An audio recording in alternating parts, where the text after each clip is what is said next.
Ok. Essa apresentação patrocinada pelo I3E, especificamente organizada pelo capítulo estudantil do MTT-S. Então, nós somos o capítulo estudantil da UNB, do ramo estudantil da UNB. O professor Joe é um distinguished lecturer. Então, ele é atualmente o chefe do departamento de computação integrada da Google.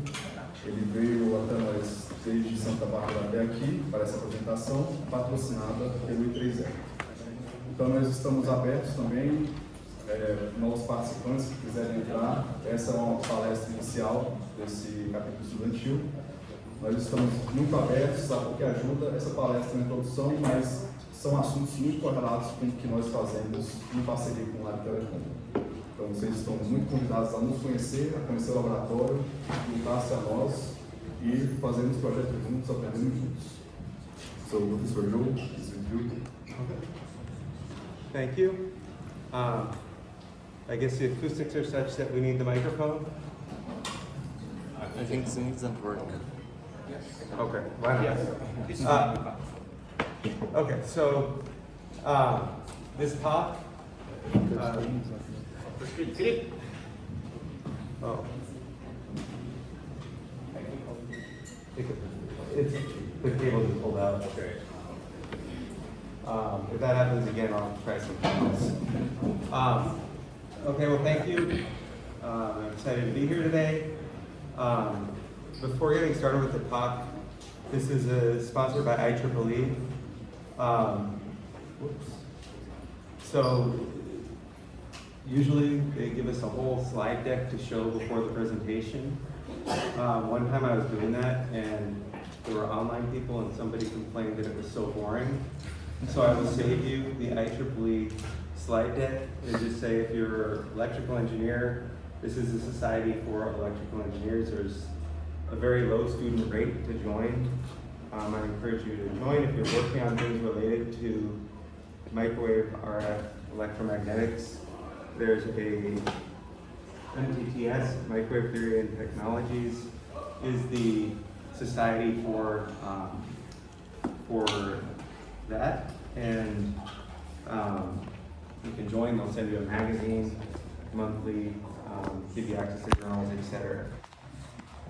So yeah, I encourage you to join if you're in electrical engineering. I realize there may be a wide range of interests in the room. I see a lot of people, so there are different societies as well besides just MTT-S. So on to the actual talk. This is a talk about quantum computing. I don't assume anyone here has any knowledge of quantum computing. I will go over the fundamentals. Because it's a MTT-S sponsored talk, it does have a microwave theme to it. If you're not an expert in microwaves, hopefully I'll give enough kind of overview fundamentals that it won't be completely disorienting. And the goal of this talk is really to go through what quantum computing is and how it translates to engineering as well, and what needs to be built to make a quantum computer. Before getting into this, it's mostly hardware focused. I want to start really with motivation, and this is the only time I'll really talk about algorithms in the talk. I will give a little bit of kind of explain some of the early experiments in quantum computing, but besides that and introduction, I won't go deep into algorithm. You're not going to learn how to use a quantum computer today, but more what it's doing and hardware. And the idea of quantum computing was first proposed a little over 40 years ago by Richard Feynman, who was trying to think about how do we, if we want to simulate a quantum mechanical system, how do we do that? And he realized that, the most natural way to simulate a quantum mechanical system is to use another quantum mechanical system, one that we can program to an initial state and let evolve and watch what happens. And if you could do that, then you could simulate systems that, with a regular computer would be very, very hard to simulate, if not impossible. Of course, he realized building a programmable deterministic quantum mechanical system is quite hard. After this initial goal of being able to simulate physics, other people came up with other algorithms. And perhaps the most compelling one to date, the one that the governments are all scared of, is breaking the type of encryption that they use for cellular communications. That's RSS encryption. And the way the encryption works, it relies on factoring very large numbers and finding the prime factor of that number. Something like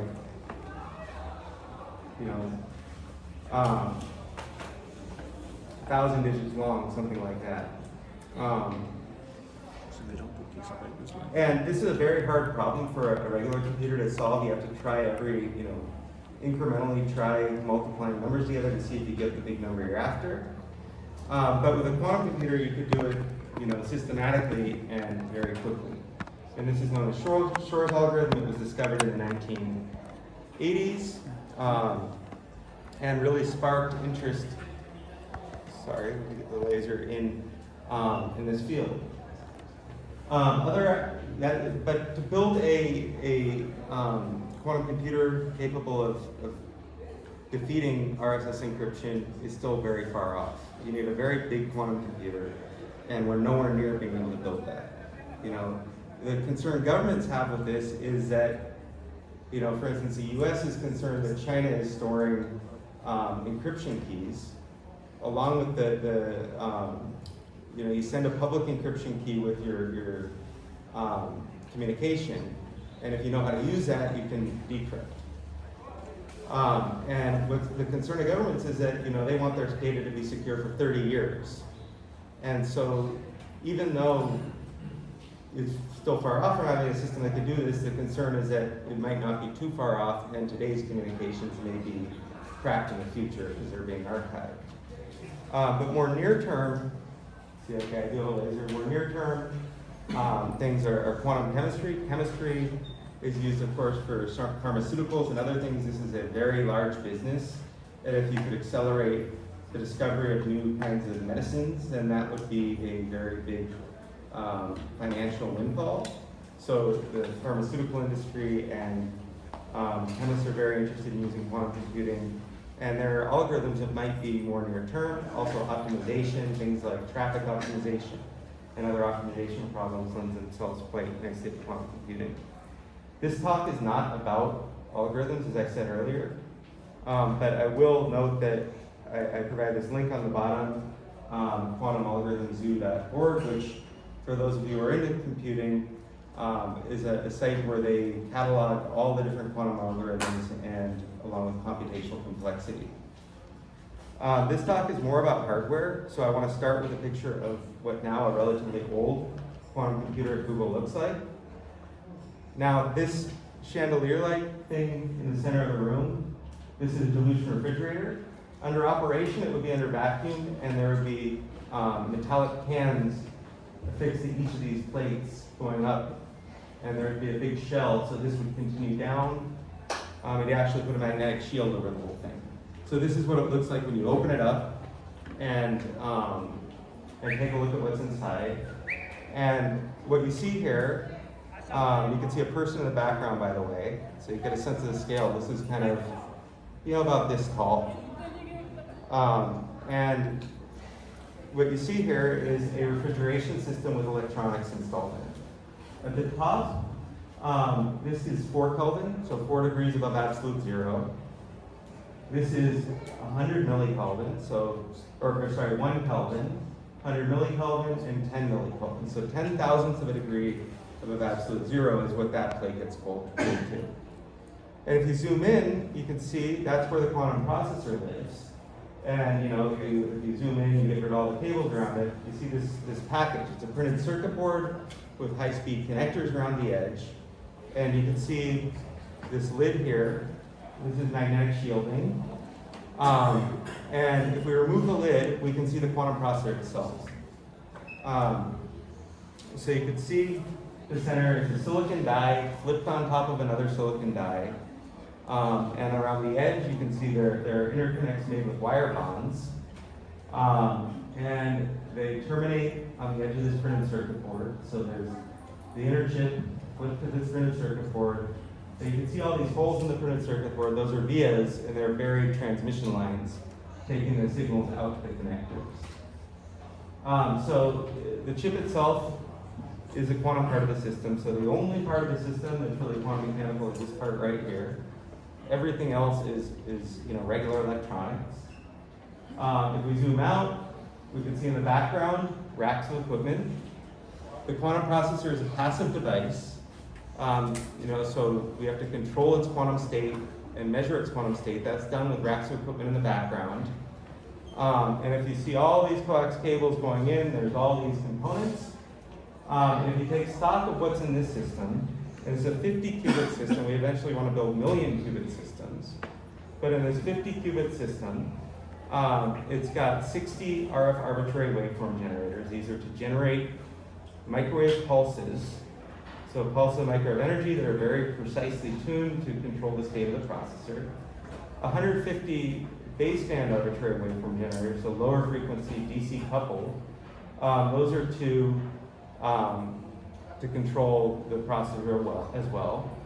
A whole bunch of components down on this stage. Amplifiers, filters, attenuators, and there are more amplifiers up here. They open 3 Kelvin. Hundreds of attenuators, hundreds of filters, circulators, and a whole bunch of cables. Some of these cables are superconducting, so they're very special cables. They have special materials. I don't understand anyone here to know what this is doing right now. But by the end of the talk, I hope you have a flavor of why all these components are required and what they're doing in the system. So that's really the goal of the talk, is to explain what quantum computing is and the components in the system, and understand why engineers are needed as we move forward. So the outline of the talk is here. I'm going to start with a very high-level picture of quantum computing. It's not something you're going to walk away from and go, be totally fluent in quantum computing, but just to get a flavor of what kind of computation is being done. If I wanted to go higher depth, it would be an entire lecture, and I don't have time for that. Once we have this kind of high-level mathematical picture of what a quantum computer is, and I promise not too much math, but a picture of what a quantum computer is and what you're doing, what you need to do quantum computation. I'll show how you can actually build the components using microwave technology. So that processor is a microwave integrated circuit. Then I'll talk about what we can do with today's quantum computers. So the bulk of the talk is actually the second bullet here. That's mostly what I'm going to spend time on. Towards the end, I'll talk about some of the early demonstrations that have been done, and then I'll talk about where we need to go, if it's going to live up to the hype there is today. And I'll end with some of the challenges where really microwave engineers, RF engineers, analog engineers are needed. Okay, so with that, I'll jump into quantum computing. And to do this, I'm going to compare it to digital computing. I hope you guys have some sense of how digital computing works. If we start with just the simplest unit of information for digital, or what quantum people call classical computing, ones and zeros, our basic unit of information is a bit, and it's either 1 or 0. It's not both. It's either 1 or 0. You have 2 possible states. Not much you can do with that. The processing, you can either inverted state, go from 0 to 1 or 1 to 0, or you can buffer it. Here I show the inverter, and you can think of this operation with a truth table. At least that's how I learned when I was in undergrad, was to think of a truth table. Input state, output state. So it maps 0 to 1 and 1 to 0. Okay, and when you go to look at the output, you just look at it, right? You take a multimeter probe, an oscilloscope probe, and you can just look at the output. It doesn't do anything because you have drive. Your digital inverter or buffer has fan out. So single bit, and just operate on that bit. Hopefully this is reviewed. Quantum computing, you replace that quantum bit, or classical bit, with a quantum bit, which is a 2-level quantum mechanical system. It's actually the state of a 2-level quantum mechanical system. So quantum people use this Dirac notation. You could just think of this as a bit 0, bit 1, and we're using these as two bases. So we express our quantum mechanical state as a superposition of these two bits. A quantum mechanical state, is a complex. When you want to describe a quantum state, it's described as a complex vector, a complex unit vector. And if you think about a complex unit vector with 2 degrees of freedom, you can map it to the surface of a sphere, right? Anywhere that vector can be, it's always going to end up on the surface of a sphere. This sphere, physicists refer to as the Bloch sphere. Any point on the surface of that sphere is a valid quantum state. Okay, so that's how our information is represented during computation for a single qubit. And since we can be anywhere on the surface of the sphere, the North Pole is seeing 0, 1 is at the South Pole, anywhere else is a unique superposition state.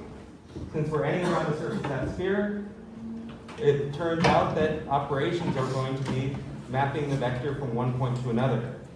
And the way to think about this is you can describe it as a rotation about some axis in this 3D space.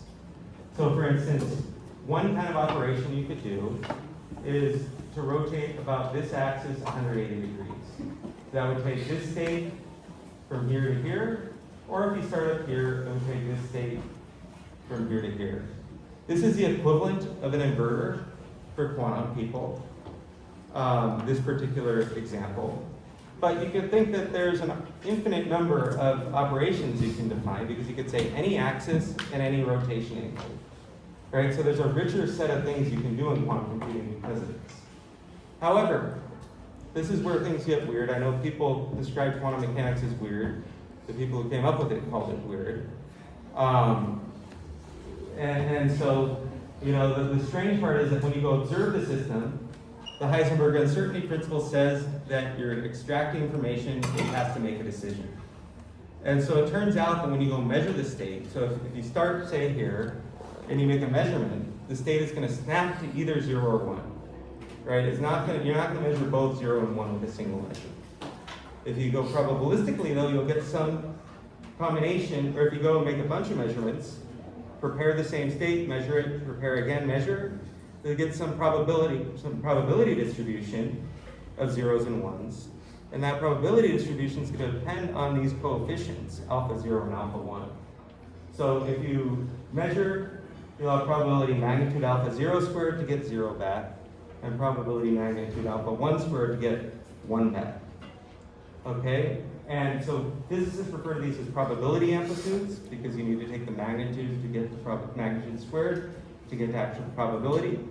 But the point being here is when you do the measurement, even if you're in a superposition before, you have both 0 and 1 in your data, when you do the measurement, you get a single classical bit out, just like in a regular computer, just like a single bit base. So you can be, superposition up till this point, but at this point, it becomes a single bit. And the measurement is actually probabilistic. So if you look at it, the important point is that classical computing, everything's deterministic. Your bits, you're just operating on your bits, and it's all deterministic. You can take a pen and paper and write down what's going to happen. With quantum computing, it's supposed to be completely deterministic up to this point, but you make a measurement and it becomes a probabilistic state collapse. So it collapses to either 0 or 1 with a single qubit. And this is an important thing to note, because when we do computation, we're setting up these probabilities to sample from. And that's what the computation is. Of course, since we get a single bit back in either case, a single qubit's no better than a single bit, right? Single digital bit. You can't do anything more. To do more, you really need collections of qubits, just like to do actual processing in a computer, you need collections of bits. So we can look at that. In a classical computer, you have bit strings. You operate on them through Boolean logic. I could draw some set gates, or you could have a processor, map some input bit string to an output bit string, and you can think of a truth table like we talked about before. When we go to measure, we get a single bit string out. In quantum computing, though, now we have our n qubit state, and it turns out that the state is represented as a superposition of all the possible bit strings. Okay, so now instead of having 2 bits, we have 2 to the n bit strings. So it scales exponentially. And the same is true of the number of bit strings you could put into this. But the difference is you have to put them in one by one here. And in a quantum computer, our data actually has all those degrees of freedom, all those bases. So we have this 2-dimensional, 2 to the n dimensional, what quantum physicists refer to as a Hilbert space. And they each have their own probability amplitude. Now, I don't know how to draw a 2 to the n dimensional system in any way. I don't know how to draw that many axes. But it turns out that, I showed a matrix picture of what you're doing in classical computing, or in quantum computing with the single qubit, and you have the same picture here. You have some input state, you have some unitary transform to an output state. And for microwave engineers in the room, unitary transform should sound familiar. The S parameters of any lossless reciprocal passive network are unitary. From people who aren't microwave people, it essentially means that we're preserving the length of the vector to 1. Again, when we extract information, depending on what the probability amplitudes are, we have some probability of measuring any of these different bit strings. Okay, so you have 2 to the n bit strings now. You're sampling from, you do a measurement, you get 1 bit string back. And usually you repeat many times and collect probabilities to get your answer. So it's quite different in terms of mathematical picture. And before going and showing what we need to do to build it, I want to quickly emphasize one point. A quantum computer is a programmable quantum mechanical system is what we're trying to build. Okay, so it's not just a quantum mechanical system we need, but we need deterministic control over the quantum mechanical state. And that has been very, very hard to realize. That has taken, some 40 odd years to get to the point we are now, and resulted in several Nobel Prizes along the way, the different elements of establishing the tools to do this. So our goal actually at Google is to not only build a quantum mechanical system that is programmable actually across the greater quantum community, but to build what's known as a universal quantum computer. And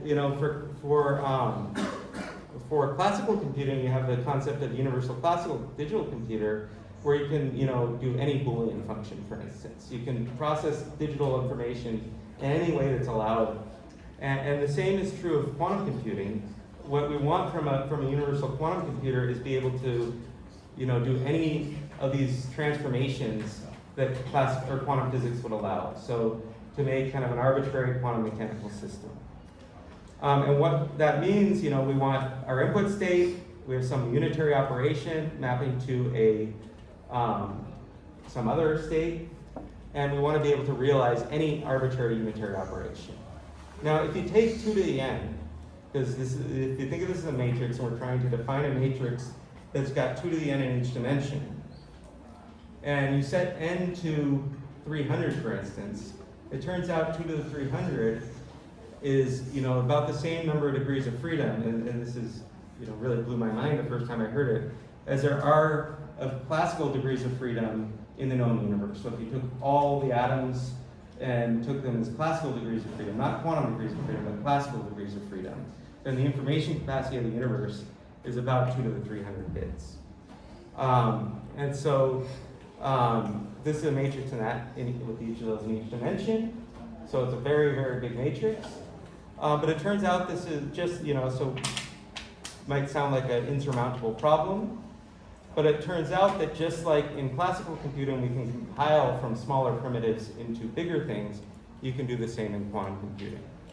And so to build this universal quantum computer, we're just going to need a couple things. And I'll show you how we realize those in the subsequent slides in the top. What do we need?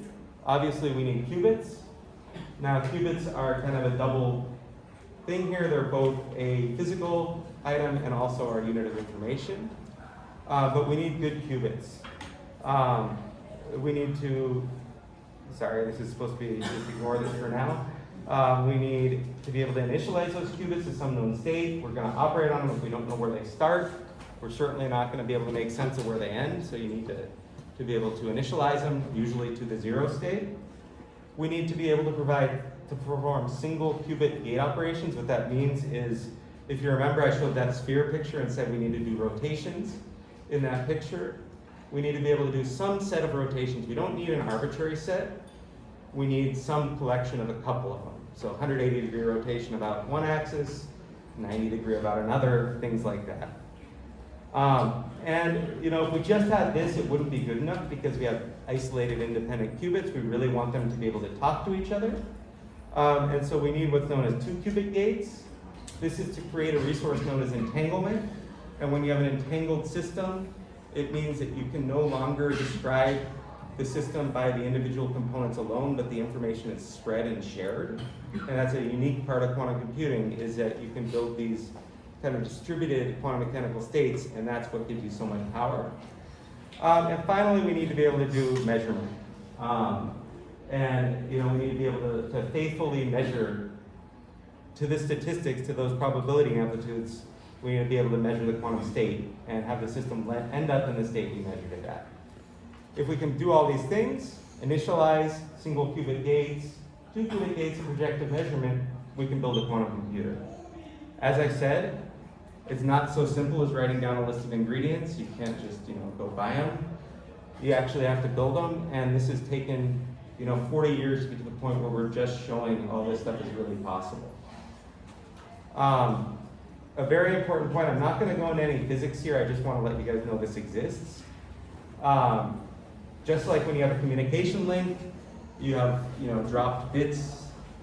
We have errors in quantum mechanical systems. They're very sensitive devices, and any environmental noise or loss internal in the system results in errors, and you need to minimize them. I will talk about this throughout the talk. The gate quality is defined by how often those errors occur. And we're at the point where we can get them about 10 to the negative 3 for 2-qubit gates, so 100,000 operations, 10 to the negative 4 10 to the negative 4 for single qubit gates, and 10 to the negative 3 for 2-qubit gates. And this is about what you need to implement error correction and correct for the errors. And to give an example why errors are bad, imagine we have this sequence, so the way it works is these are operations, this is time, so you start everything initialized, apply gate operations. And let's say that we have an error here, it can be thought of as deterministically injecting an extra operation.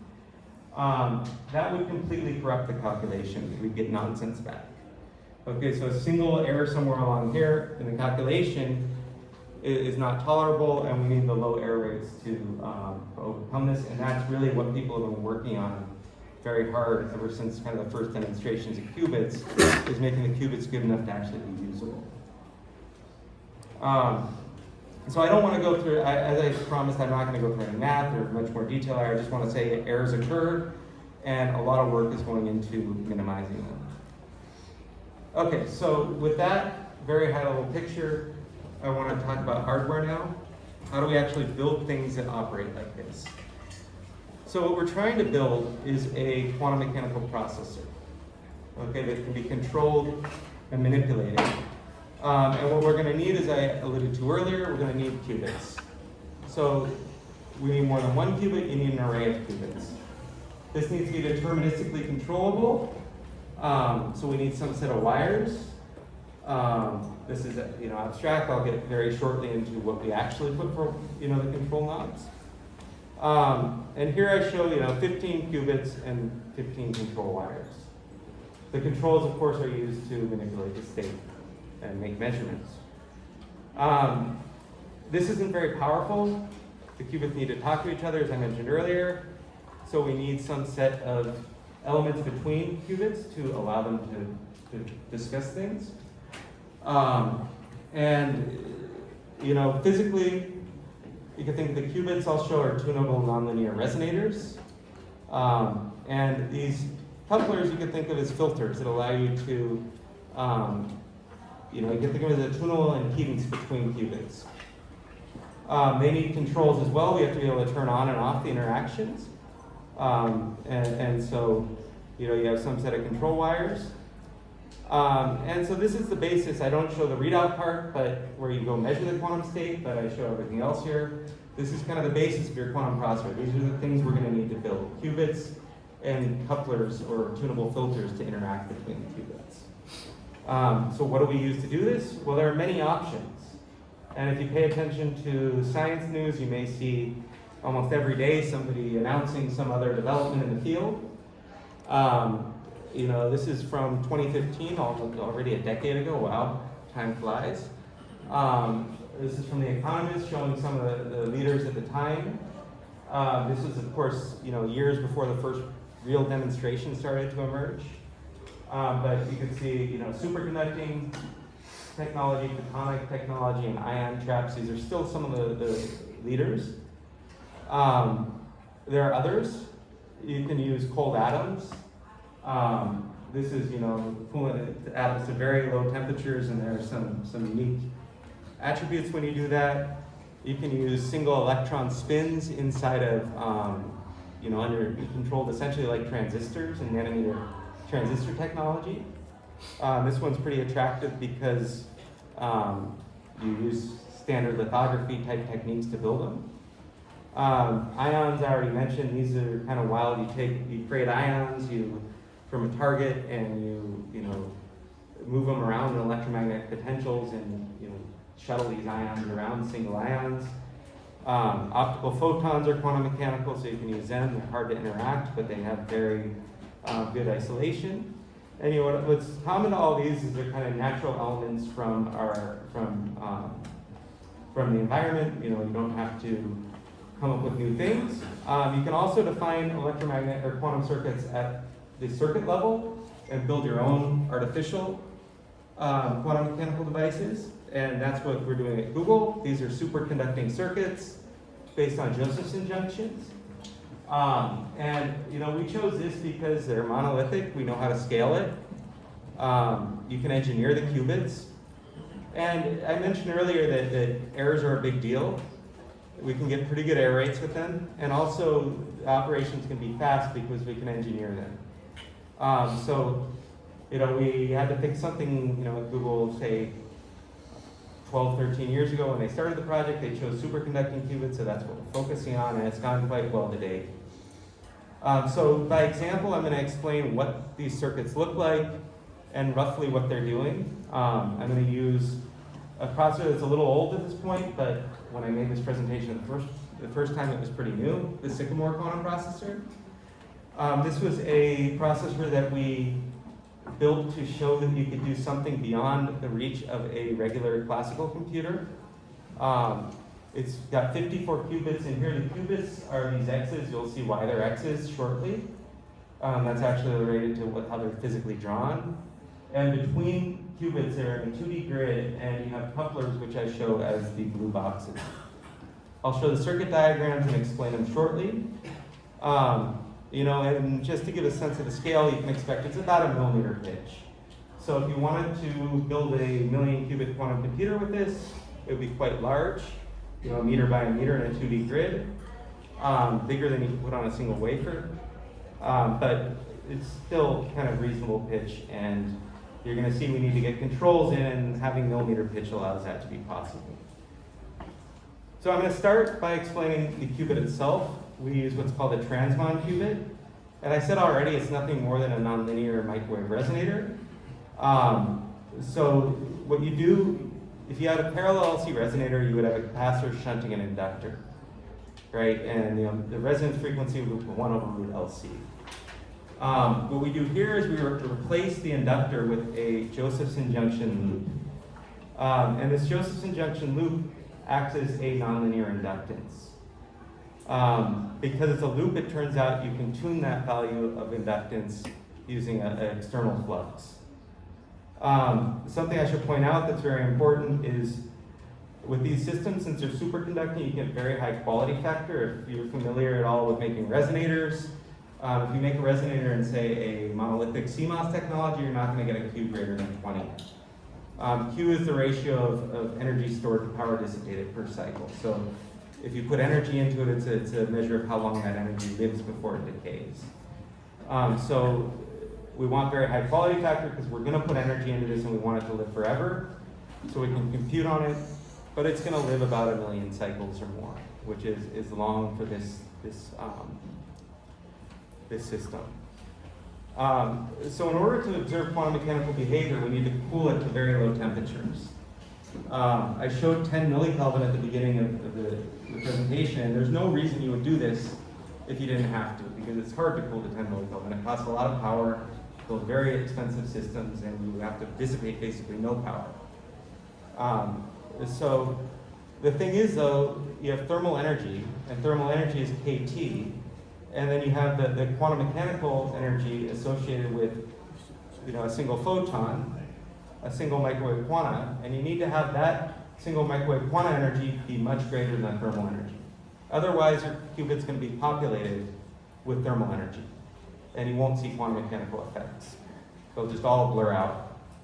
So if we cool the temperatures such that we're much less than the single microwave quanta energy, which is 200 millikelvin at 5 gigahertz, then we can see quantum mechanical behavior. And so what you can think of here is, this is the energy diagram, and every time, this is when you have put no energy in the qubit, 1 microwave quanta, 2 microwave quanta, etc. And you can see the spacing drops as you go up this ladder. Okay, and what that means is, you drive with microwave energy to go from here to here. Okay, you do that at one frequency, then you're going to have to shift frequencies to drive to the next one because it's a different spacing. Right? It's a different energy you need to put in. Okay, and this is what allows us to treat this device as a qubit. We want a 2-level system. The ideal qubit is a 2-level system, no higher levels.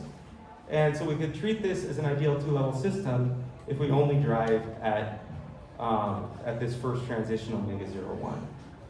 So let's take some numbers. So a typical qubit is in the 4 to 8 gigahertz range for these trans-quantum qubits. And the anharmonicity, how much the spacing changes as you go up the ladder, is something like 200 to 300 megahertz. Okay? So just to emphasize this, we put a single microwave quanta into the system, something like 10 to the negative 24 joules, a very, very small energy. And that shifts our resonance frequency by a couple hundred megahertz. Extremely nonlinear resonator. You'd never dream of doing something like this with say a varactor or some component that you can get in at room temperature. So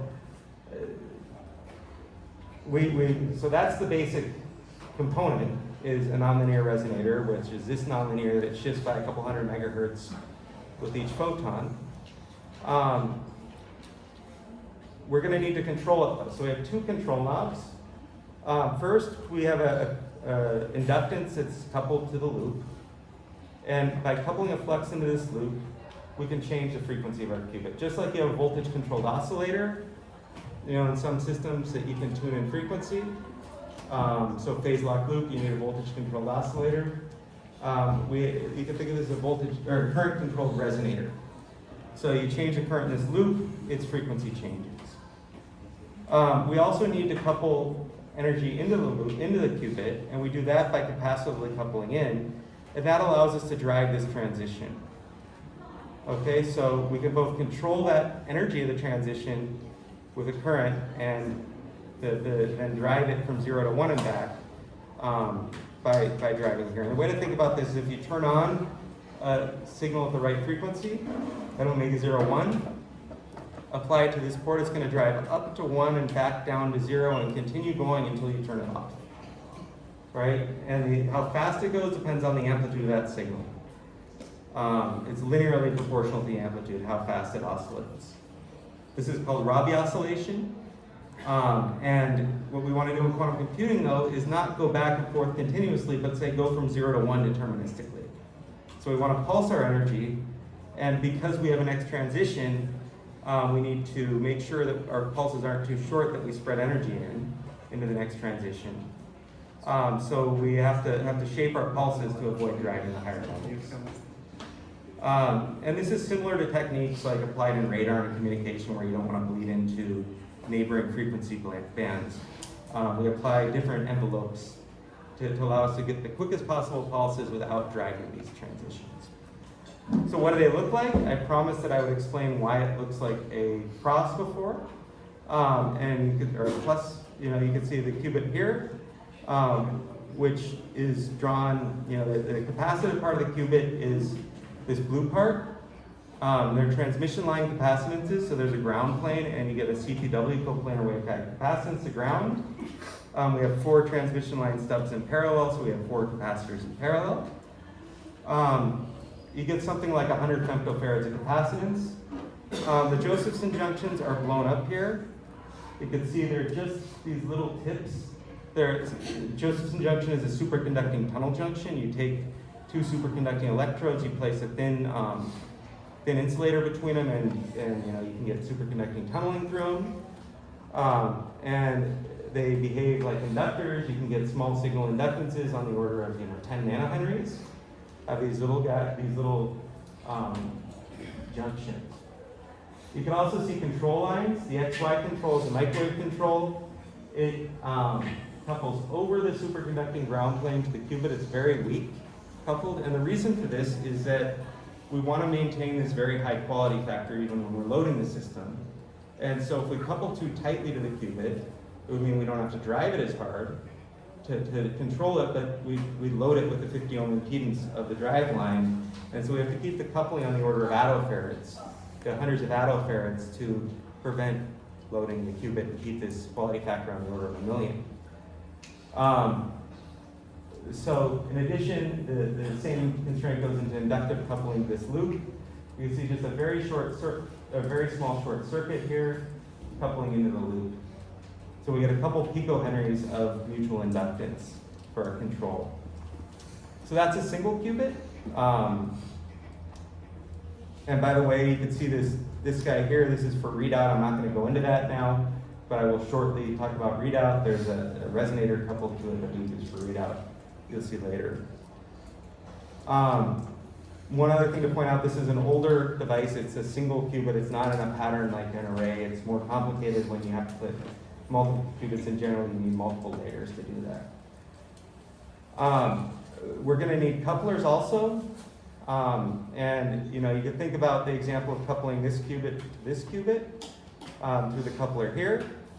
To do 2 qubit gates, which is a very important resource for quantum computing, we need couplers.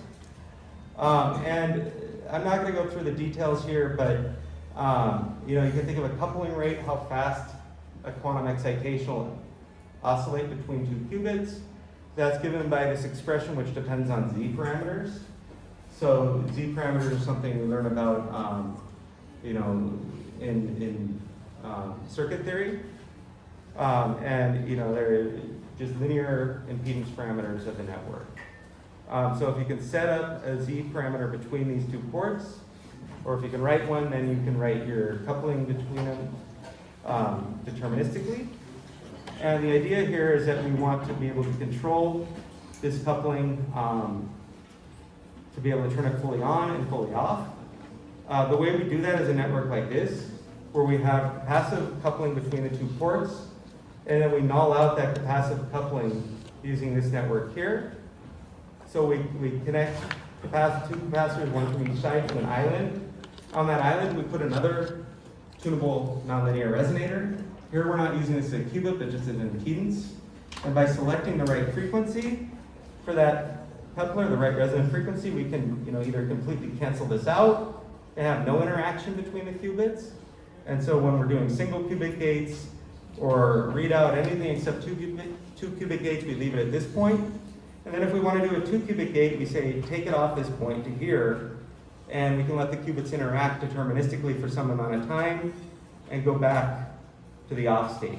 So we put a current pulse in, so we bias it at this current, move to here, and go back for the 2 qubit gate. The last thing we need to do is readout. So we do that with another microwave technique known as dispersive readout. And for those of you who are familiar with scattering parameter measurements, this is basically a very sensitive S11 measurement.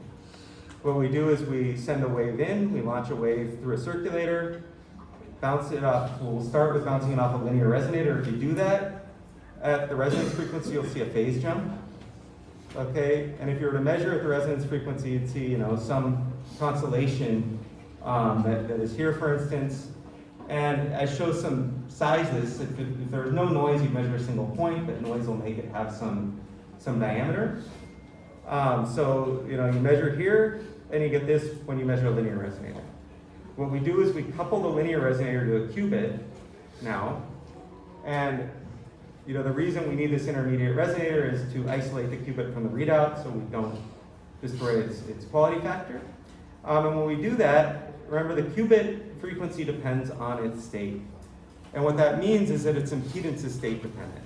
So if the qubit is at the 0 frequency or the 1 frequency, it's going to have a different impedance, which means it's going to load this linear resonator differently. So you can measure that linear resonator again now with it coupled to the qubit, and you're going to see a splitting. So if it's in the 1 state, it goes down in frequency. If it's in the 0 state, it goes up in frequency. Right? And so now we're going to probe again, and we can measure a very nice signal here with good discrimination. So these are actual measurement data. You can see they do have noise.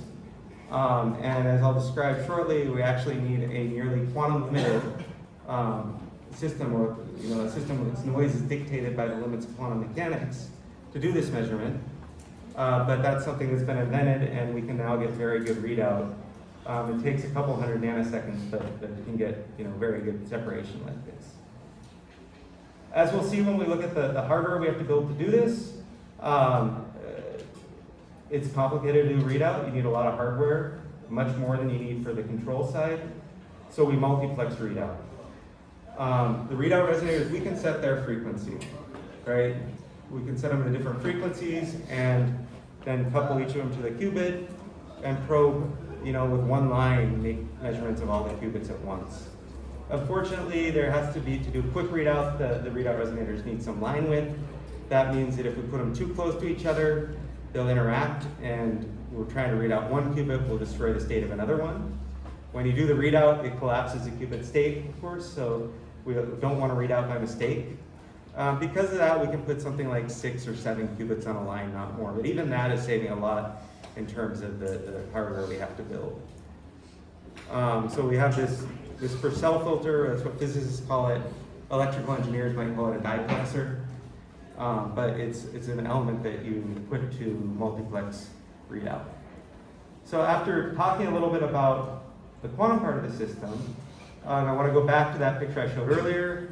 You have your, you know, the qubit chip flipped onto a chip that's used, you know, for fan out. You can see all these traces fanning in. Those are all the connections to the chip. You mount it in this package. All the wire bonds on the edge. So it's bonded all the way around the edge. The package itself is made out of aluminum, which is special PCB technology, you know, because aluminum superconducts, so we don't have as much loss. And then we have magnetic shielding, because you saw all those little loops that we're going to put currents into. If we don't do magnetic shielding, they'll just pick up all the magnetic field, and we'll have all sorts of problems. Okay, so that's the quantum part of the system, but what about the microwave systems? So to understand what we need these systems to do, I'm not going to show the details of the algorithm, I want to show the components of a basic algorithm.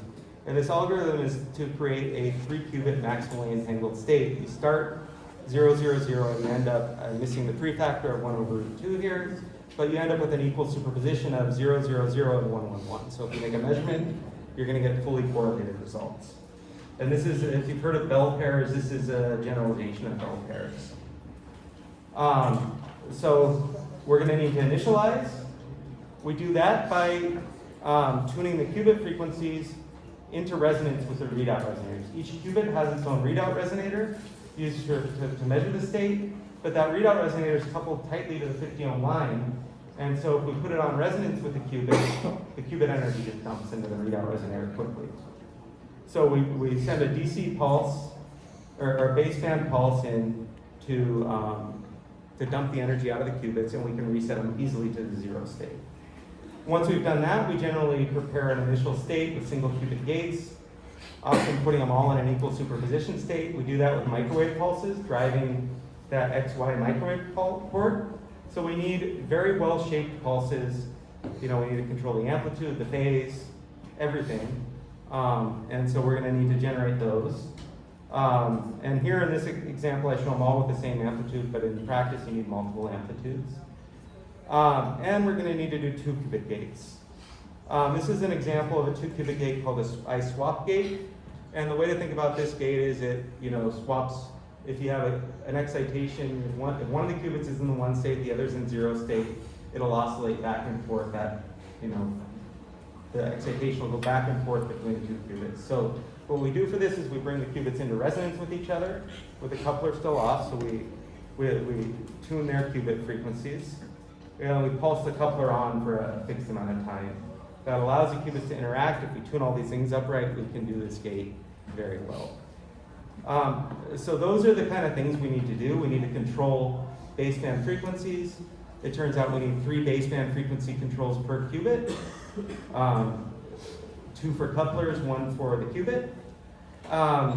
And we need to control the XY or the microwave controls. We need 1 per qubit. So this 54 qubit quantum processor requires 54 microwave pulse generators and 54 baseband generators to control qubit frequencies and 88 baseband generators to control couplers. So a lot of determinists, or a lot of pulse generators, or a lot of microwave hardware. So what does the system look like? We really want it to be that the control system is not the limiting factor, so we over-engineer the control. We're going to have something like 10 to 30 nanosecond pulses for the microwave control, and we need to control the phase, envelope, and spectrum. So we have arbitrary waveform generators. These are essentially high-speed digital to analog converters or then up converters. I'll show the hardware for this shortly. And that'll generate the kind of signals we need. The problem with this, though, is that the signals we need are very weak. Negative 70 dBm, which is, negative 60 dBm is 1 nanowatt. So it's 100 picowatts. And you're not going to get a digital analog converter that puts out that level. And the noise floor needs to be negative 205 dBm per hertz. So I realize that might not mean much to most people here, but a resistor at room temperature puts out negative 174 dBm per hertz. So it's not realistic to expect a room temperature piece of electronics to generate something with that noise floor. So to take care of 2 of these things, we do something that most systems you don't want to do, and we put attenuation in. And we've distributed this attenuation along the thermal gradient, so that as you go down, the attenuators are contributing less and less noise. That helps us meet the noise floor spec. If we put it all at room temperature, we can meet the power spec, but our noise would still be negative 174 dBm per hertz. But by moving down the thermal gradient, we can maintain the temperature, or the noise floor. There's still another problem, is we have coax cable, and our system is extremely sensitive to any kind of radiation. And we can have higher order modes traveling down the coax. For instance, if you have an airline coax, light travels down that. We have dielectric, but still frequencies will just travel down it in higher modes. So we want to avoid heating by out-of-band radiation, and so we put a lot of filters in. Some of these filters are really special devices, filled with an absorber that you can't just buy off the shelf. So that gives us our good XY control. We also need to control Z. On the Sycamore device, we multiplex X, Y, and Z in, so we use 1 cable. And so we're going to share the line down here. We use a bias T to do the combining. And we want to put out 10 to 40 nanosecond baseband pulses now with a static bias on top. So we can use another baseband arbitrary waveform generator to do this. Now at the qubit, we need about 300 microamps full scale. Again, this is not something you can just get out of a DAC, and we need very low noise and very high resolution. We again need attenuation. This time, because if we were putting attenuation at 10 millikelvin, it would burn too much power. We only attenuate down to 3 Kelvin, but that's good enough for us. And we again want minimal extra noise added, so we add more filtering. So this is what the single qubit control electronics look like. The couplers are almost identical, a little less attenuation because you need more current. I'm not going to go over them again. But a key point is you have all these coax components in the system, then you have your arbitrary waveform generators at the edge. So you need a lot of arbitrary waveform generators to build this system. If we were to go to, say, Keysight, they make great stuff, but you end up paying, $100,000 US or $50,000 US per channel if you get it in bulk. It's way too much money to be spending on this stuff, and it doesn't do exactly what we want. We can't really customize it with our own FPGA code and so forth. So we build our own systems, and we build it. To date, we've used a modular approach, where we have a module that is got FPGAs on it and 8 channels of digital to analog conversion. These are gigasample digital to analog converters. We have some filtering. Their outputs are differential, and conversion is single-ended. And then you can either take the outputs of one of these modules to generate your baseband waveforms and go control Z or couplers, or we can send it to a single sideband up converter to create a microwave signal. So we could take pairs and go to an up converter to get an RF output. All these up converters, we have a lot of them in the system, all have a common local oscillator, so it's fully phase coherent. And these have 8 channels per module. So we take a look at what these look like. This is one of the boards. You can see in the center is an FPGA. This is a rather old FPGA, actually. These electronics were created some time ago, so it's not the most modern part here. Each of these squares, each of these chips around the edge is a digital to analog converter. There's some filtering, and you can take the output. Then you can stuff this board into a crate. So this crate is a 6 rack unit crate, so it's about this tall, and standard rack unit width. We can fit 14 of these modules in it and mix and match them to create the exact waveform generation we need for a given system. So over the years, as we've developed, different processors that have different balance between X, Y's, between the microwave and baseband controls, or a little different architectures, modularity has allowed us to, build up systems as needed. So that's control. And I mentioned earlier, readout is really a complicated thing. And we wanted to multiplex because the hardware that we need to build is complicated. So let me explain why. So to do a readout, we need to make a reflection measurement in much less than a microsecond. So we can take an arbitrary waveform generator, and by the way, the reason we need to do it in much less than a microsecond is that qubit has a finite quality factor.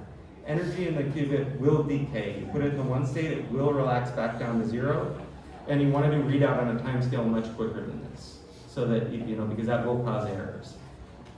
So we want to do this measurement where we launch a wave down, bounce it off, and measure the reflection phase, and we want to do this very quick. So, of course, you need to be careful not to destroy the quantum state when you do the measurement. And that means that our readout resonator in the steady state, once there's some time putting energy into it, once it reaches a steady state, it can't have more than 10 microwave quanta or so in it before it starts affecting the qubit. Way to think about this is the qubit pulls a readout resonator in frequency, but the readout resonator also pulls a qubit in frequency. And so you can, if you pull it too far, you can destroy the state. So we need to drive it with about 10 readout resonators in the cavity. And to put numbers into it, we have negative 70 dBm for control. Now we have negative 125 dBm for readout. So that's 55 dB difference. A lot less signal, so we're going to need a lot more attenuation. In addition, we need that readout resonator to be in the absolute ground state. It can't have any thermal excitation. A tenth of a photon, 100th of a photon worth of excitation is too much because it's pulling the qubit in frequency, and as the frequency moves, it's going to accumulate phase errors. And that's just like we lose track of our room temperature electronics phase as well. It's the same thing. So that destroys the quantum information as well. So we really want it in the ground state, no thermal noise. So because of that, we put 60 dB of attenuation at 10 millikelvin. And then another 30 dB, so 90 dB total attenuation in the series. And that gives us our nice low signal with low noise. It still has that problem of extra thermal noise or extra out of band noise. So we put some filtering on to block that. And with this, we get our nice clean signal to use for readout. Of course, now we've taken a big signal that we generated at room temperature and attenuated it to the point where there's hardly any signal left, and made it so that if we just piped it back to room temperature, we have nothing to measure, right? The noise is going to be way too high in our room temperature electronics. We're way below the noise floor.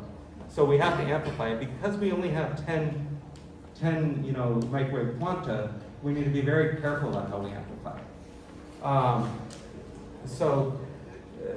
The quantum limit says that if you're going to preserve phase when you amplify it, which we want to do, most amplifiers preserve phase, although you can make special ones that only amplify one phase. But it says that you have to add at least a half a photon of noise to your signal. And it says that there must be half a photon noise coming with your signal when you do the measurement. So you have at least one photon equivalent noise. And we only have 10 photons to measure in the first place, so that's a maximum signal noise of 10. For those of you familiar with bit error rate measurements, to get a 10 to the negative 12th bit error rate, you need a signal to noise in the voltage domain of something like 7 or power domain of 50. So it's not an easy measurement. So we want a quantum limited amplifier, and 20 years ago these didn't exist. This is something that was developed using a very old technology known as parametric amplification. The parametric amplifiers were used before we had transistor amplifiers. And parametric amplifier is a AC biased amplifier. I'm not going to explain how they're designed. There was a nice article in Microwave magazine, 5 years ago or so, overviewing them. But a parametric amplifier can provide something like 15 to 20 dB gain if you use Josephson junctions to implement it, and it can hit the quantum limit. So we can get this quantum limited amplification and 15 to 20 dB gain. Of course, if you try and go beyond that with the gain, it either becomes unstable. It's a reflection type amplifier, so you have to be careful to keep it stable. Otherwise, it looks like a negative resistance. And if you have too much gain, it can oscillate. And also linearity is not great. It starts compressing at very low levels. So we get our first 15 to 20 dB gain out of that. Of course, to use it, look at all the stuff we need. We need a DC bias, we need an AC bias, and you need to signal condition all those things just like we do everywhere else in the system. So we need all these extra components. But we can do that. It works. But there's still some issues. We don't have enough signal at this point. Even at a gain of 15 to 20 dB, we're still way above or below the noise floor. So we need more amplification. Typically use a indium phosphide amplifier. These were made for radio astronomy at 3 Kelvin. And then more gain at room temperature. And only after this can we put it into our digitizer. But even this, all this hardware is not good enough. We still have the problem that there's no directivity in this amplifier. It has gain, it has that single photon going in, and it's going to be shooting a ton of noise out. Remember I said that our resonator needs to be in the ground state, and that means no noise going back at it, and we only have one circulator here, one here. That doesn't give you that much directivity. So we need either more. We also need to isolate from this amplifier, so we have a lot more circulators or isolators and more filtering. Okay, so typically these systems have several cascaded circulators. Now even there's a company that sells them all in one box. The same company that sells these amplifiers. But only now do we have enough to do readout. So all this put together gives us what we need. And if you look at all this hardware, this is why we do multiplexing. We don't want to have to copy this 54 times. It's just too much hardware. We have similar modular electronics. I'm not going to go through them, just they're basically the opposite of what we had before. And all in all, you have the quantum computer, you have the processor, then all around this processor you have all this hardware. We have 54 channels of this, 88 channels of this, and 9 channels of readout. And that is what we have to control a 54-qubit quantum computer. Now, I promise most of the talk, we're getting towards the end of the hardware part.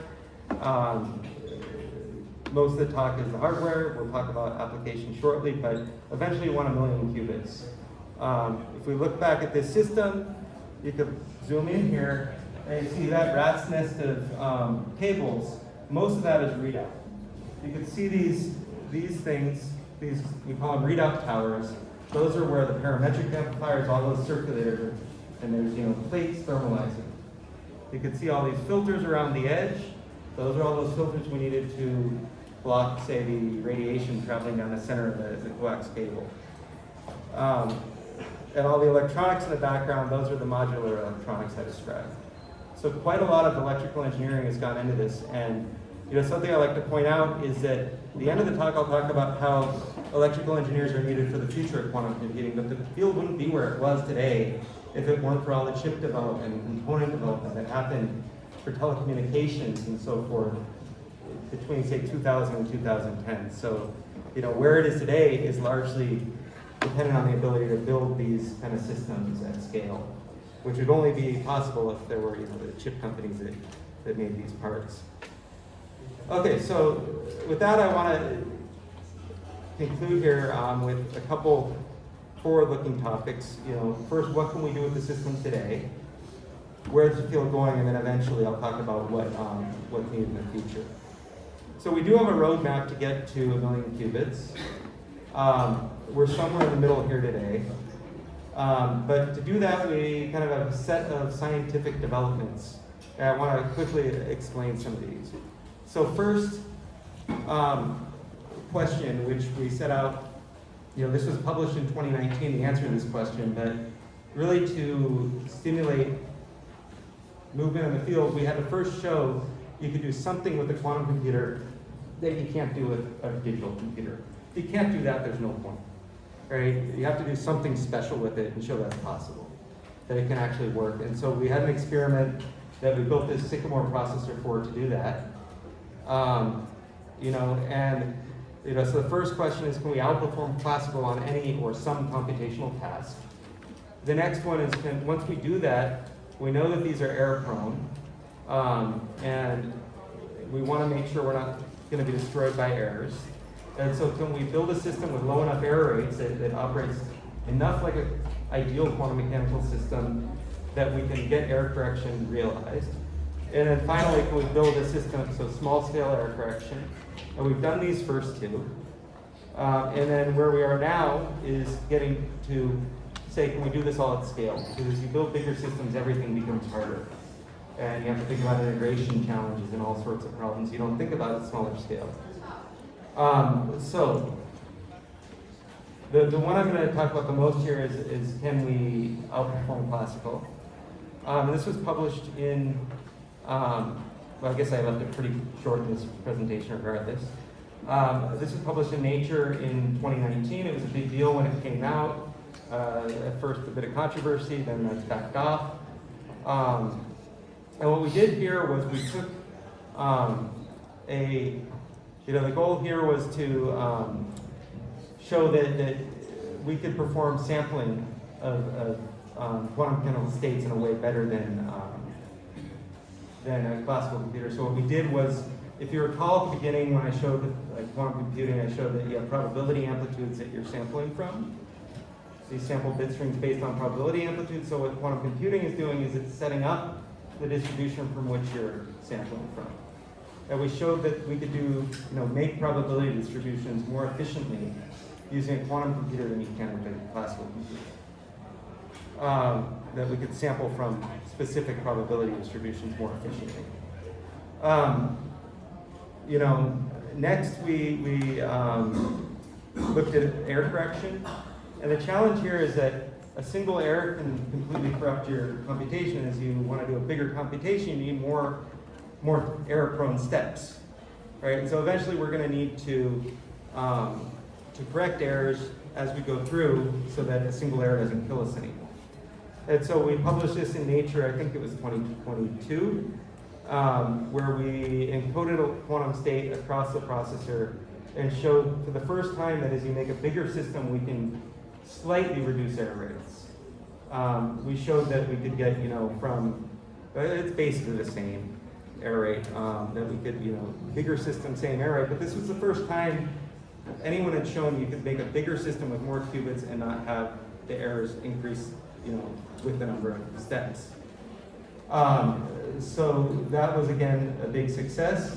Something I don't have a slide on here is the next step on that. We recently showed that we could make errors improve with a bigger system. I think the paper is under review, but it's out on archive, where we showed we could get, exponential reduction of errors as we scale the system. Essentially, what that means is we made better qubits and put them in the system and ran a similar kind of experiment. And so, we were able to break even, and now we're working towards making a logical qubit that is really stable and can act as a quantum memory, which is a big first step to building a quantum computer. So as we scale up, though, a lot of the effort is on the physics side on making this bigger system and making it perform better, coming up with better algorithms for running gates and so forth. But as we move forward beyond this point, it really becomes an engineering challenge.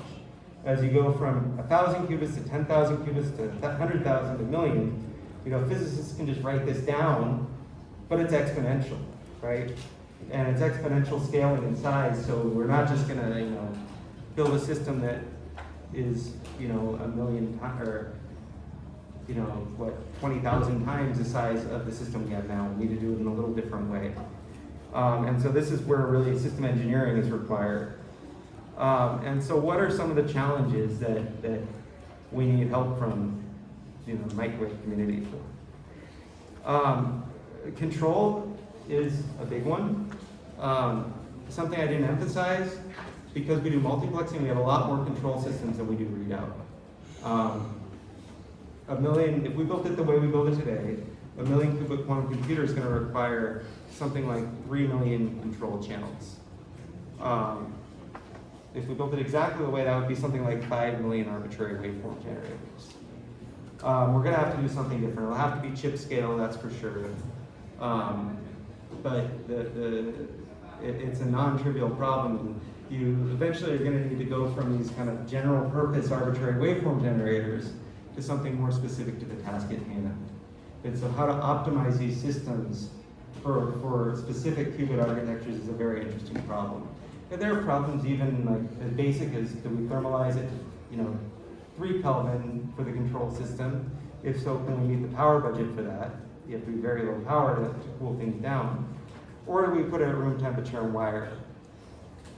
There's also all sorts of signal integrity problems you have to deal with, and thinking about that, similar to how people are working with backplanes in high-speed digital communication have done. There will be similar problems that have to be overcome. Readout is one where I think it's a little more tangible what needs to be done. It's not quite as hard. We need to miniaturize circulators. If we do readout the same way we're doing now, be able to manufacture parametric amplifiers at scale, and also the semiconductor amplifiers need to be more scalable. Right now, we suffer from failures in these amplifiers. Sometimes they oscillate. They need to be self-monitored, similar to what you do, say, in a cell phone. You need to have more performance. There's even challenges in wiring. And when I was a student, I didn't think wiring from point A to point B could ever be an interesting problem. But in this, this is one area where it really is a challenging problem because, sure, say an airplane has 1 million parts in it, but you're not trying to get to a die in an airplane, right? An Intel chip, the biggest chip has maybe 8,000 balls on it, 8,000 bumps. It doesn't have 1 million interconnects. So how do you get to a system like this? There are things you could do, like starting to try and multiplex the RF signals. You can't multiplex DC signals, so you have to figure that out. I mean, you could potentially put some electronics at the 10 millikelvin, but there's all sorts of problems, even with wiring, and how do we keep everything thermalized? What materials to use? How do you fabricate that on a board in a reliable manner?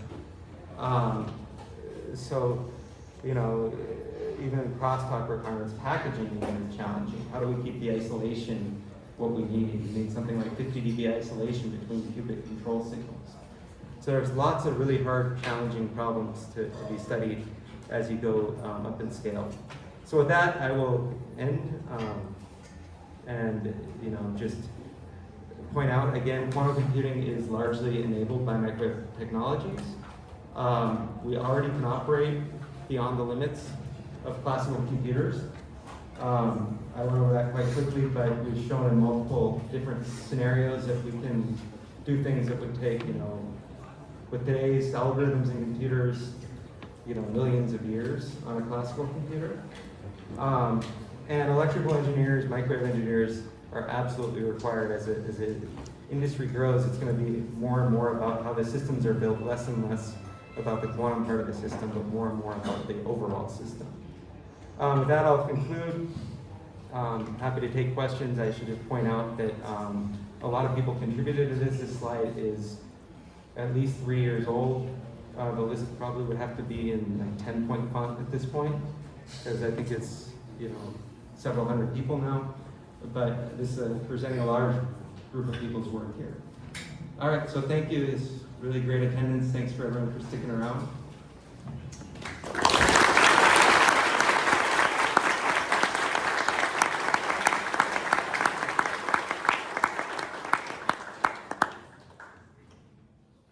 Perguntas, pessoal? Sandro? First of all, thank you very much for the presentation. It was very interesting. Certainly, I learned a lot about your presentation. My question is about the interface between real world and quantum computing. Do you believe that we can solve the big issue on digital computing, that it's the interface using the A to D converter and D to A converter to make the quantization and sampling, especially on the microwave circuits, that it's quite difficult? Do you believe that using quantum computer we can do the signal processing and leave just the digital computer for memories and such kind of things, using the straightforward way using in the real world, as long as you have any dimensional information right now? You don't need to put in the bit strings. Yeah, I'm not sure I fully follow the question, but I'll try and repeat my take of it. Is in a future system, can you, well,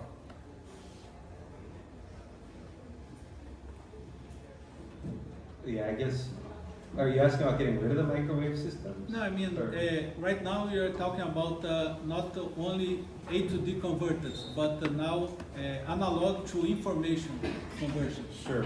And using the quantum computer can help this, to have analog and not put them on 0 and 1s, but on the any dimensional states. Yeah, so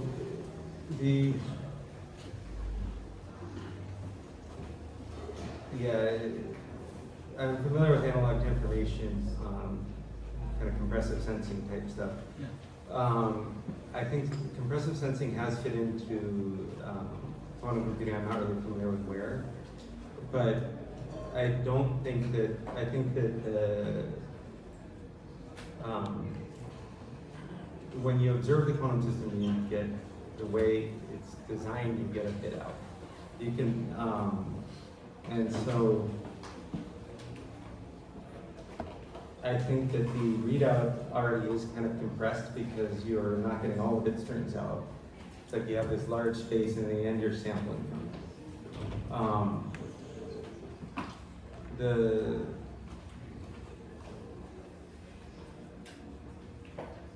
kind of the view of how quantum computing will be used is kind of as a co-processor.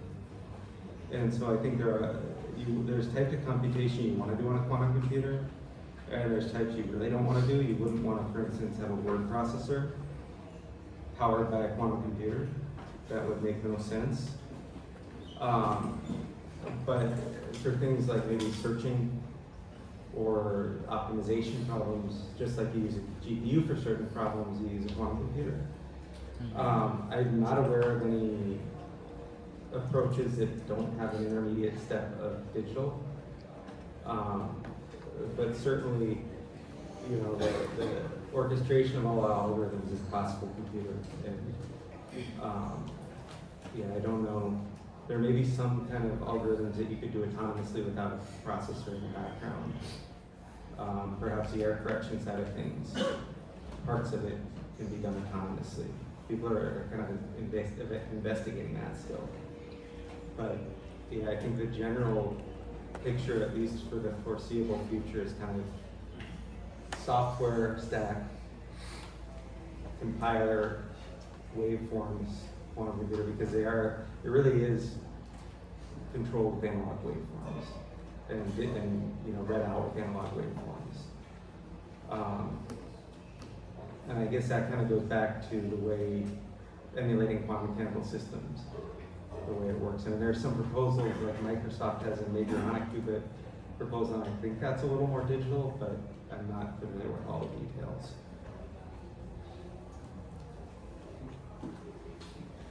Ok, outra pergunta? Por favor, estava lá atrás. I'm curious, what is the main source of errors in quantum computer calculations? What is the main source of errors? Well, if there were one main source, it would be a great thing. I can give a couple examples. So, usually they're all modeled as problems with single qubits or readout. The type of error you can have is, for instance, you put the qubit in one state and it decays back down to zero with some probability. And as you wait longer and longer, the probability increases more and more. You can have the qubit frequency moving. And the physical mechanisms for these things are, for instance, you have the frequency control knob, and that can pick up stray flux. There's some amount of flux that just exists that you can't get rid of. And so there's some frequency jitter. If you're familiar with phase noises, it's a very similar mechanism, is that the qubit picks up some jitter and it loses phase information, and that causes quantum information to be lost and some probability of error. Now what's really interesting is that, these quantum error correction, there's a bit of a digression here, but in the quantum error correction routines, you're always making measurements. And the measurements force a decision. And so you measure ancillary qubits that you entangle with your qubits. And it turns out that measuring these ancillary qubits snaps your qubit back to the state. The qubit, it can be in a superposition state, but it could be drifting out of the ideal superposition state, and the measurement will cause it to either go back or force an error. So in the way that we think about this, we really think of these errors as being discrete events that, and this was something that was shown in one of the papers. There was a theory for it, but it was actually proven out experimentally. But you get these errors basically from interaction with the environment as well. The reason we have such weak coupling is because the environment has noise as well, so you can couple that in. And I only talked about superconducting qubits here, but different qubits have different properties. Some have very low errors due to one mechanism, others from another mechanism. But there's a lot of sources of error. Essentially, it's that we're trying to build a quantum mechanical system. Quantum mechanical systems are sensitive, and we can only build such a good system, and it's got all these defects left. And in fact, defects, to reuse the word here, are one of the errors as well. You can have, just like if anyone's familiar with 1/f noise in transistors, you have defects that are causing 1/f noise in the gate oxide interface. And in qubits, you have defects that look like parasitic qubits that can interact with your qubit and cause errors. So it shows up as kind of, the qubit doesn't keep state as long, but you can have all these kind of things and you have to live with them, and so we have finite error. Natália, por favor. What should we look for if we want to get familiar with quantum computing and microwave? And also, which topics should a microwave engineer focus if they want to work in this field? Work with us, with me. Good advertisement, I like it. So, first part of the question. What resource? So, I know that there was a Micro-ondas magazine special issue a couple of years ago with tutorial articles. That was, I should know this because I organized it, August 2019 and 2020, August 2020 I think. But there's, Microwave magazine is the MTT magazine, so there's a focus issue with articles and then a whole bunch of references in those articles. I think that's a good starting point. And when I mentioned an article about parametric amplifier, that's from the same issue. If you want theory, I don't know the best textbook at this point, but there are a bunch of textbooks. Not necessarily targeted towards microwave people, but there's more the quantum side. There was a textbook from a microwave person actually. I don't know the name of it. They're a professor at North Carolina.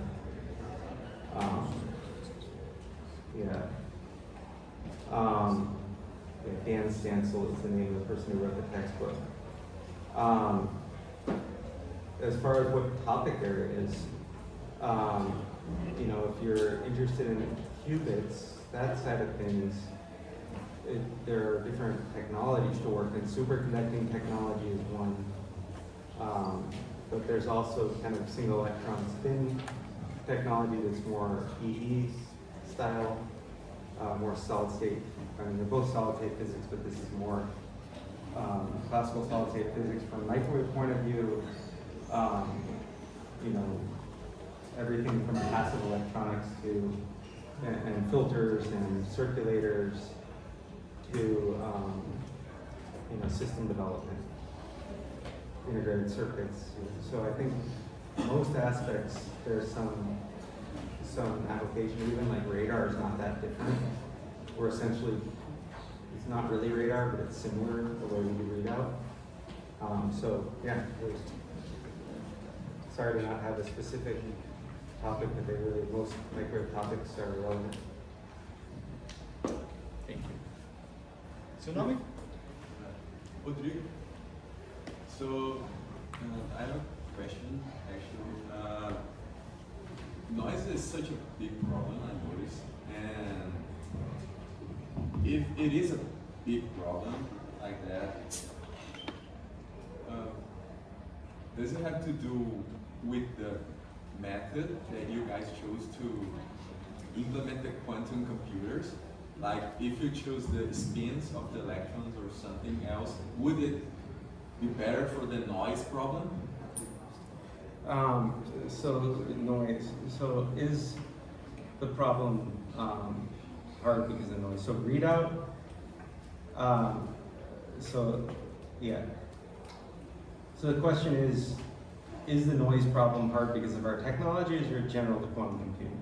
And in terms of the qubits themselves, they're always going to be sensitive to noise because they're quantum mechanical devices.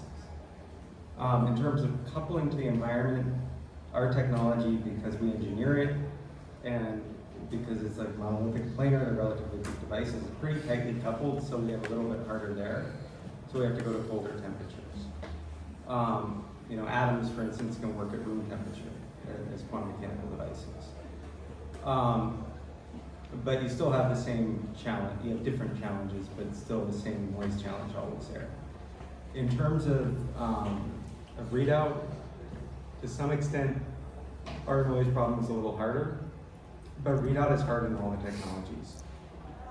For instance, ions, the way they read out is they use luminescence, so they have the system will either radiate photons at say IR frequencies or green or whatever, or it won't based on the state. And they have to collect those photons, and it's not that many photons, so they have a different problem there. And the detectors have a certain dark count rate, and that's similar to noise. So, but spin qubits have a similar kind of challenge in readout as us. It's essentially, just like in all measurements, the signal to noise is always going to be limited by the amount of time you take for the measurement. And so, if you want to do quick measurements with very weak signals, you're always going to be noise limited. and that's usually the case with quantum, where we don't want to destroy the system with the readout. We want it to collapse, but we don't want to force it to collapse to a different state than it should have. Ok. Seu nome, por favor? I'm Sarah.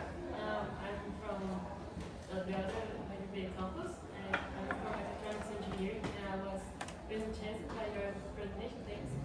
But I would like to ask about the errors, just like him, because what's the rate of tolerance that you guys on Google, I think, can tolerate, about when you have the system? Is that this range? And the other question is, I didn't get the, when you scale the system, the errors decrease, something like this, you said. I didn't get confused too. Yeah, let me just find this slide. Yeah, I went over this kind of quickly.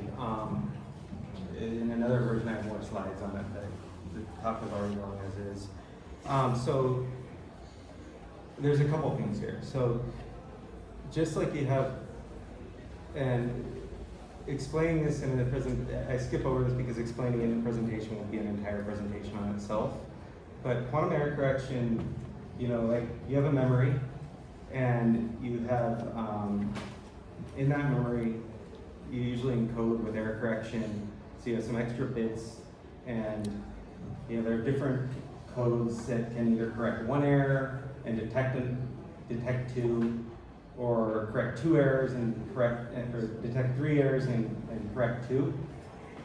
So generally you have a code that can detect a certain number of errors and correct a smaller one.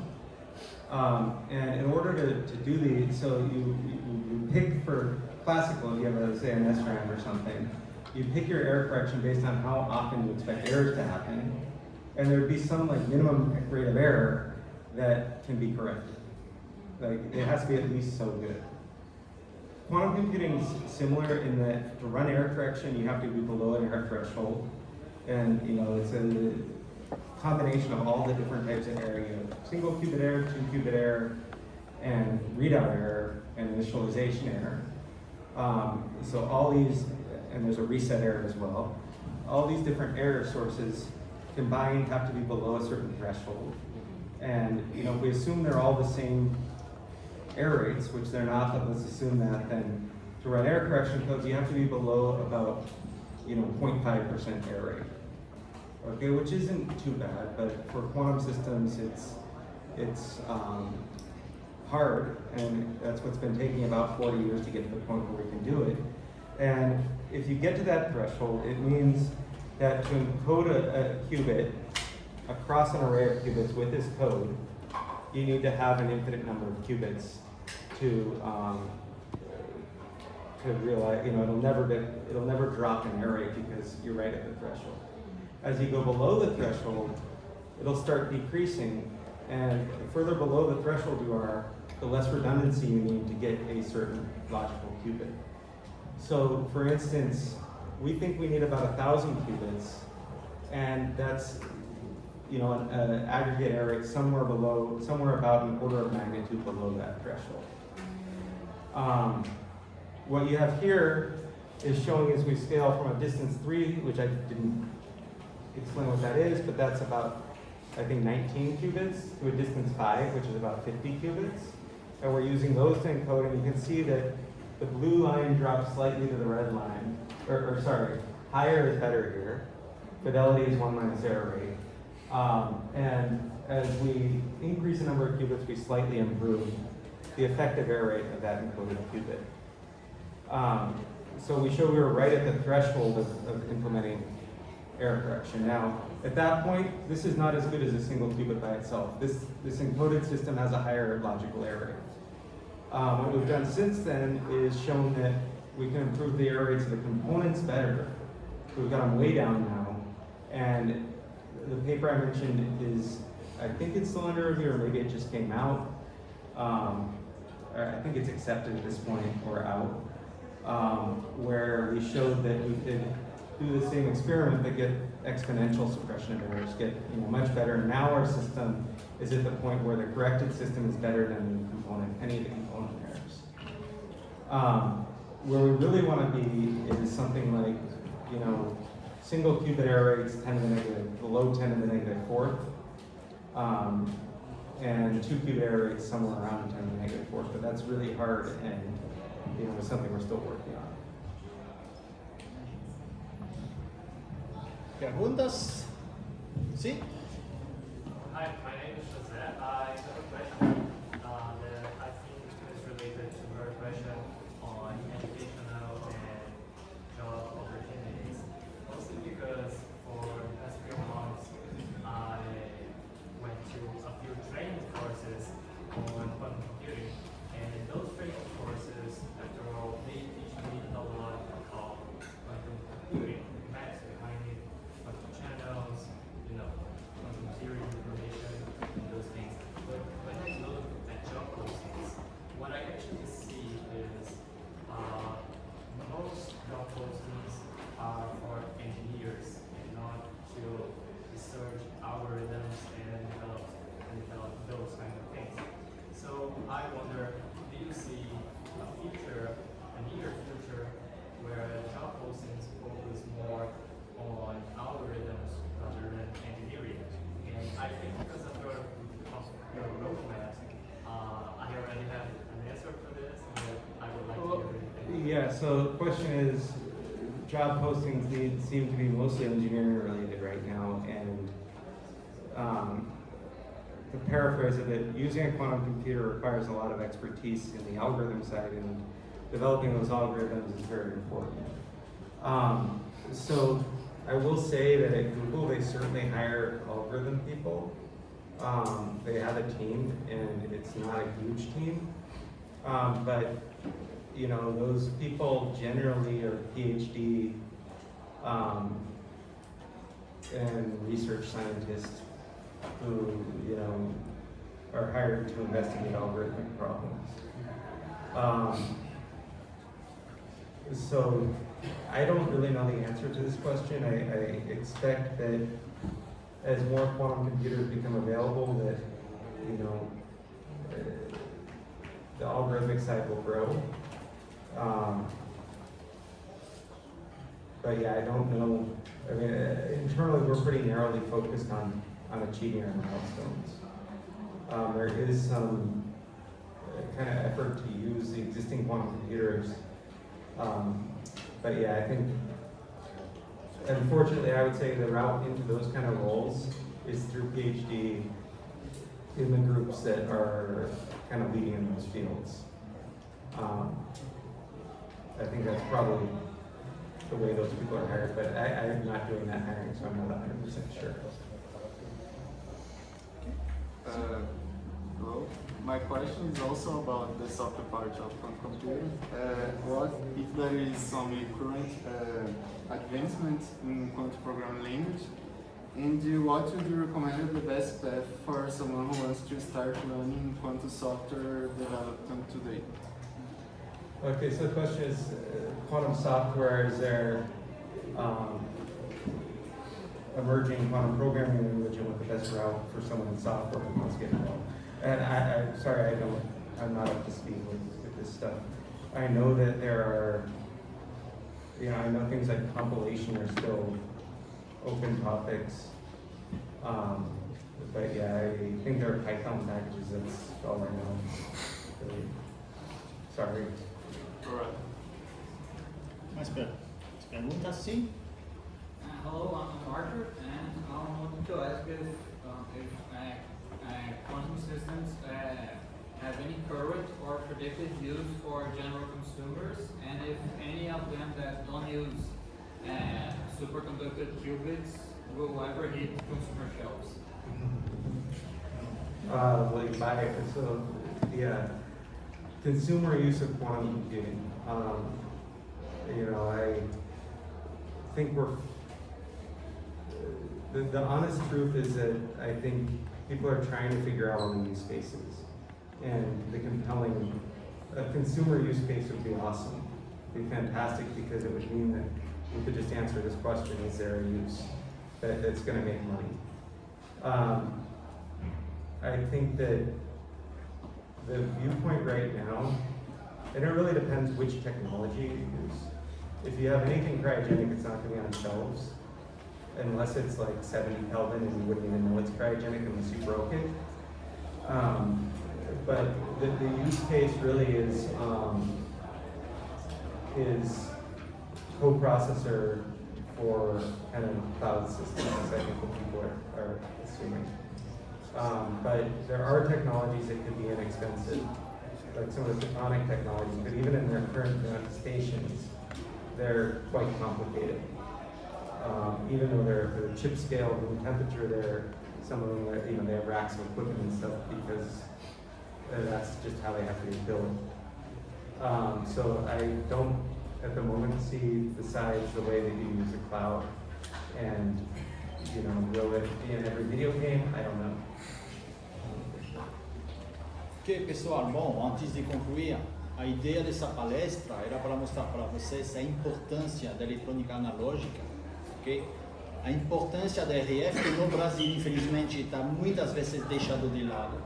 Estamos tentando aqui de construir uma formação bastante puxada em RF, ok? Nem todo mundo entende da importância desse assunto, mas lembrando que a eletrônica, passando algumas centenas de gigahertz, muda completamente. Alguns alunos estão cientes, aqueles que trabalham com a gente lá no laboratório de telecom, os demais não têm nem ideia. Então, só para levar a consciência de vocês, pessoal, que a eletrônica existe além de 100 MHz. Muda, é possível de trabalhar nisso. Quem trabalha com a gente lá no Lab Telecom vai ter acesso a maioria das coisas que o professor falou. Fazemos, não daquela qualidade, obviamente, mas toda a fundamentação teórica. Fabricação de algumas coisas não tão boas, mas a gente tem caracterização, temos capacidade de caracterização hoje, que estamos querendo um terceiro laboratório no Brasil, ok? Aqui no Gama, não é pouca coisa, e vamos subir, vamos ter então, equipamentos ainda mais valiosos que vão chegar esse ano.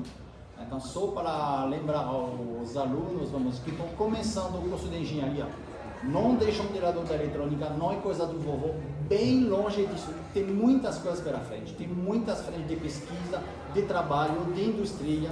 Está faltando de engenheiro, infelizmente para software, infelizmente para eletrônica, já tem uma falta de engenheiro analógico. São Paulo, por exemplo, está começando a se queixar que está faltando. Software, alunos estão começando a ter dificuldade, porque teve aquela onda maluca, e muito bom. Foi bom enquanto durou, agora está começando a reverter, é como um ciclo, ok? Então, só para levar, vamos dizer, você a pensar muito bem naquilo que vocês querem fazer, então mostrar que a eletrônica tem bastante coisas agradáveis, ok, pessoal? Estamos lá no LTA, sala 305 ou 306, à disposição, e vamos, então, agradecer ao professor. Quer falar alguma coisa?